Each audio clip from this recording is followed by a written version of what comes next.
வணக்கம், welcome to அன்பு channel. Friends, இன்றைக்கி மீஷோலேருந்து ஒரு சூப்பரான பார்சல் வந்திருக்கு. அன்பாக்சிங் வீடியோ தான் பார்க்க போகிறோம். இது என்னென்னு பார்த்தீங்கன்னா, முட்டையெல்லாம் ஸ்டோர் பண்ணக்கூடிய ஒரு பேஸ்கெட் தாங்க வாங்கியிருக்கேன். டேன் சூப்பரான ஒரு கோழி வந்திருக்கு. இந்த கோழி போடுற முட்டையை இதுக்கிட்டே கொடுத்து நம்ம அடக்காக்க சொல்ல போகிறோம்.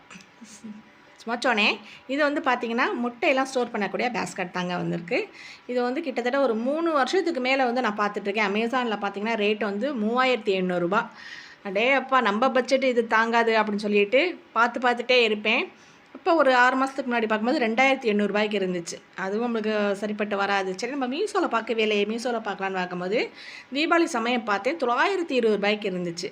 பரவாயில்லையேன்னு யோசிச்சுட்டு இப்போ மறுபடியும் இப்போ போன மாதம் பார்க்கும்போது 820 ரூபாய் 26 ரூபாய்க்கு இருந்துச்சு. இனி இந்த கோழியை விடக்கூடாது, அமுக்கடா கோழி அப்படின்னு சொல்லி ஆர்டர் பண்ண நாமைக்கு இந்த கோழியை வாங்கிட்டேன். ரொம்ப அழகாக இருக்குல்ல. இது வந்து பார்த்திங்கன்னா மெட்டீரியல் வந்து பிளாஸ்டிக் நினைக்கிறேன். பின்னாடிலாம் அப்படி தான் இருக்குது, பிளாஸ்டிக் மாதிரி தான் இருக்குது. ஆனால் நம்ம அமேசானில் பார்த்தது செராமிக்காக இருக்கும்னு நினைக்கிறேன். அதுதான் வந்து அது அவ்வளோ காஸ்ட்லியாக இருக்குது. நம்மளுக்கு செராமிக்கோ பிளாஸ்டிக்கோ அந்த கோழி ஷேப் இருக்கா, ஓகே தான் அப்படின்னு நான் வாங்கிட்டேன். இந்த பேஸ்கெட்லாம் ரொம்ப நல்லா இருக்குங்க. நல்ல மெட்டலில் கொடுத்துருக்காங்க. கூடவே 2 கைப்பிடியும் கொடுத்துருக்காங்க. நம்ம பிடிச்சி தூக்குறதுக்கு ரொம்ப ஈஸியாக இருக்கும். நான் வந்து முட்டையெல்லாம் வந்து பார்த்திங்கன்னா ஃப்ரிட்ஜில் தான் ஸ்டோர் பண்ணிகிட்ருக்கேன். இனிமேல் வந்து ஃப்ரிட்ஜில் ஸ்டோர் பண்ண மாட்டேன். ஏன்னா முட்டையை வந்து ஃப்ரிட்ஜில் ஸ்டோர் பண்ணி சாப்பிடக்கூடாதுன்னு சொல்கிறாங்க. இனி அழகாக வந்து இந்த கோழிகிட்டே கொடுத்து பாதுகாப்பாக வச்சு முட்டையை ஸ்டோர் பண்ணிக்கலாம் அப்படின்னு இருக்கேங்க. இது எப்படியும் ஒரு 20-30 முட்டை வந்து இதில் பிடிக்கும்னு நினைக்கிறேன்.